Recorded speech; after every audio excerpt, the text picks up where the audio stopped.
Everyone, this is Amir Tsarfati, and I wanted to give you some breaking news on what is going on in the Ukraine with Russia, but also what is going on in Syria and also Iran. So there are some amazing developments right now, and I think that a lot of you would like to hear that. So let me wait a couple minutes and see that people are connecting. In the meantime, I'll tell you that we just had an amazing weekend. 1,200 people came to our awaiting his return conference. Pastor Barry, Pastor Mike, and myself spoke.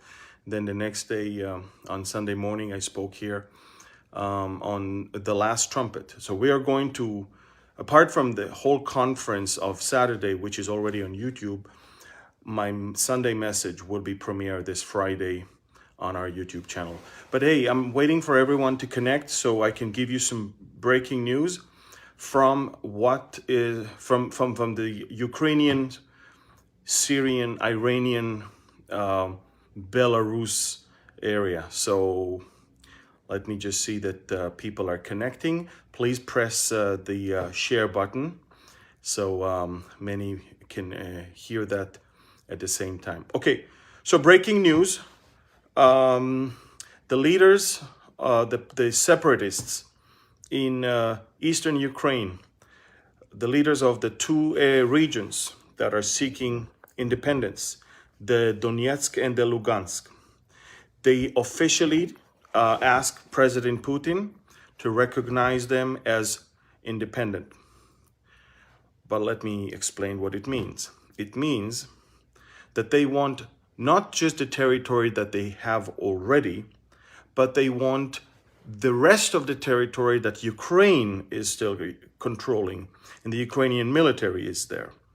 And that will require Russian invasion to complete the territory of these two entities that will be recognized by Russia most likely today. Folks, again, I'm trying to say that there is a request from Putin to come and help those two regions, Donetsk and Lugansk, to take that which they believe belongs to them. It's not like they don't describe it as Russia is taking over Ukrainian territory. They are talking about territory that belongs to two political entities that already exist as far as they're concerned. Lugansk and Donetsk. And again, I'm on Telegram, and I hope you have it. I'm going to put the map so you can see the territory that they have so far and the rest of the territory that they expect to get if they declare independence.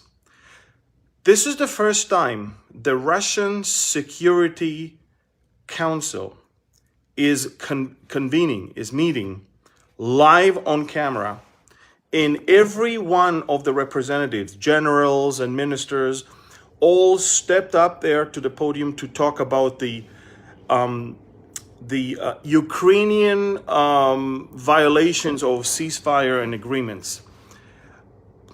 One thing that caught the attention of Putin is the fact that President Zelensky from Ukraine said that Ukraine has also a right to have nuclear weapon.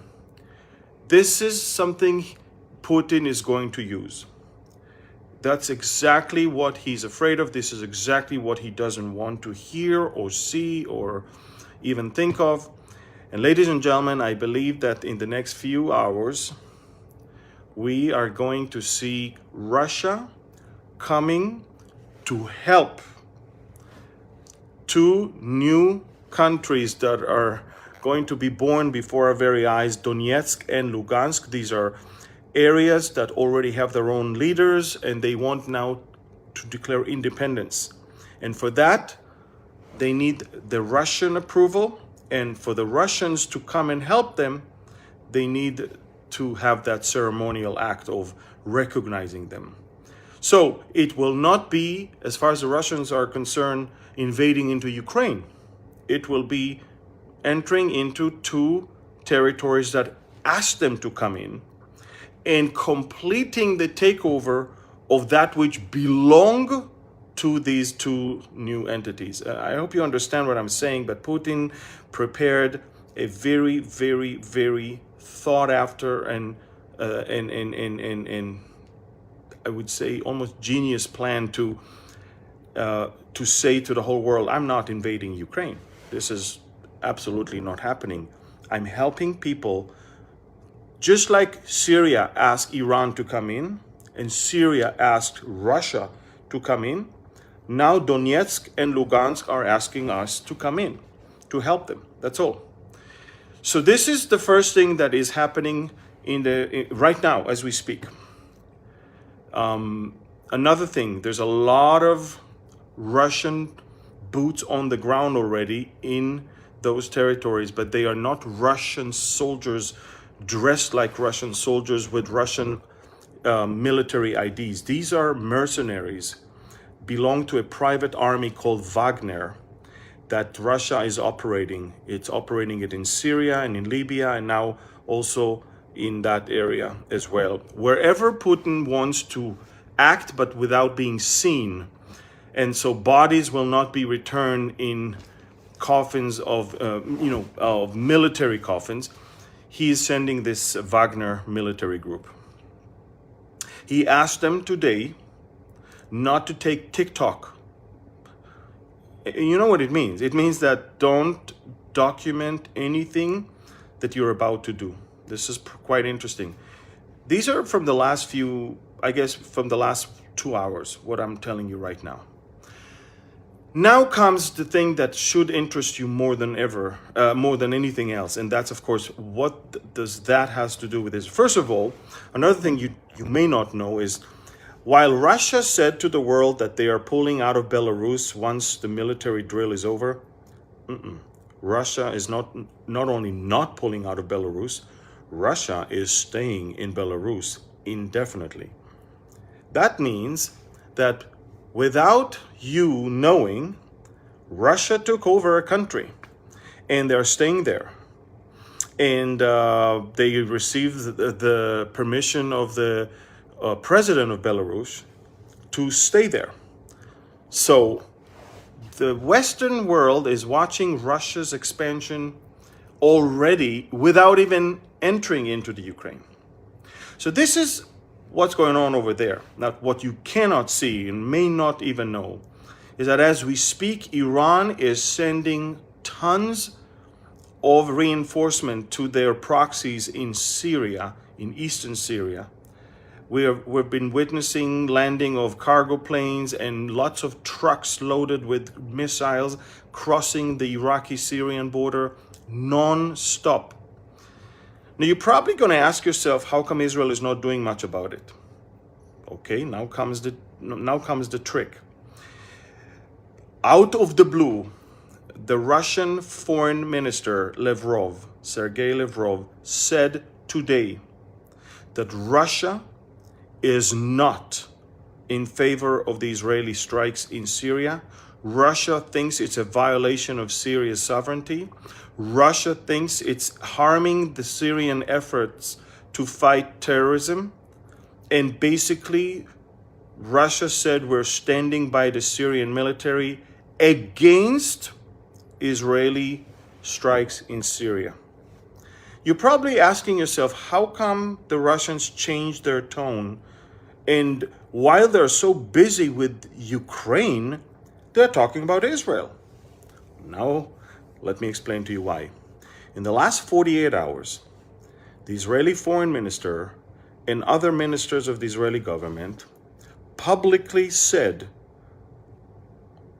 to the press that should an invasion take place in Ukraine, Israel will stand by its ally America and may consider joining those sanctions. Now, I don't know if you understand what I just said. Israel just said to the Russians, if you will invade into the Ukraine, we will take America's side. The difference between America and Israel, America can say that. Israel cannot say that because Israel has Russian soldiers literally on its borders. When the Russians heard the Israeli remarks, the Russians got so angry that they are now saying to Israel, whatever you're planning on doing in Syria, forget about it. We will not allow you to do that anymore. For so long I've been teaching, that I believe that that which will cause Ezekiel 38 to come to pass is the destruction of Damascus. I believe that something is going to happen that will cause Damascus to fall, to be destroyed. And it might be even Israeli action, I'm not sure. But I know one thing, Israel will be held accountable for it and will be blamed for it. And that will, of course, help escalating this whole thing. I believe we're watching the whole region going towards that direction. And while America is busy trying to appease Iran and signing a deal with Iran, which, by the way, will be even worse than the one Obama signed with them in 2015, now the Iranians are ready. They're ready for two things: to get their enriched uranium, which they already almost have enough for a bomb, but they're also ready to have billions of dollars that America will unfreeze as a result of the lifting of the sanctions and the signing of a new deal. And those billions will be towards its proxies in Syria, in Iraq, in Yemen, and also in Gaza and Lebanon.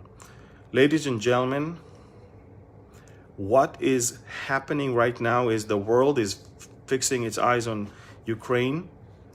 There will be a very limited invasion there just for the sake of those two newly recognized entities, Donetsk and Lugansk.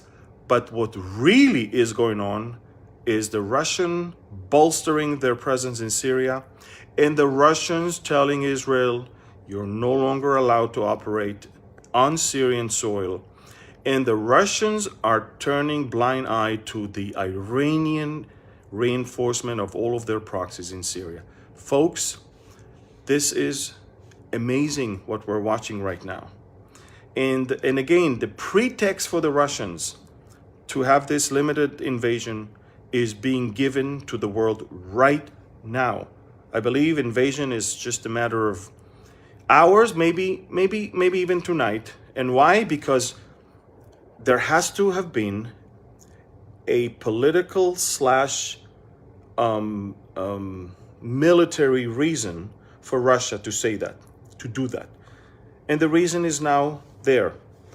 Ukraine, as far as the Russians are concerned, is attacking areas that are independent. Those independent areas are asking for our help. We will help them. And this is what's going to happen. If you don't have Telegram, get it, because I'm posting right now the map that shows you those two regions. On that map, you will see the border that is existing right now, where the separatists on one side and the Ukrainian army on the other side. But all that area that is highlighted in gray is what the separatists wants as their country. And that is the area that I believe Russia will take over for them. So get Telegram Messenger and subscribe to my channel. I've got a 204,000 subscribers. So if you see any other channel that has, I don't know, 10, 20,000, that's not me. That's someone who's pretending to be me. Just don't go there. I'm not sure even what they're saying there. And again, I'll be updating you more. But again, remember, Bible prophecy is not about countries and what's going on between themselves. It's about countries and what they're going to do to Israel. Remember that. It's important. Prophecy is not about Ukraine and Russia. It's not about America and Canada. It's not about China and I don't know, Hong Kong or whatever. It's about what these countries eventually are going to do to Israel. And so remember to keep an eye on Damascus, and remember to keep an eye on the preparation of the Russians and the Iranians, and shortly after, the Turks will join, as for what we know from Ezekiel chapter 38. Okay, so I'll keep updating you. Please share this. These are breaking news. There's already a casus belli, good enough reason for war, that is being now formed by the Russians. Again, on Telegram, I'm going to post right now a map so you see which is the area that they're going to take. You'll see the border that they most likely will move all the way, so they can have the entire area of Donetsk and the entire area of Lugansk in the hands of these newly recognized republics. All right, thank you. God bless you. And some people ask me regarding my new book, Revealing Revelation. Pre-order it on Amazon right now. Amazon tomorrow is planning on purchasing the books, and when all the other book distributors are seeing Amazon, that's when they order it for bookstores all around the world. So help me by pre-ordering it now, so bookstores all around the world eventually will take it as well. Thank you. Love you.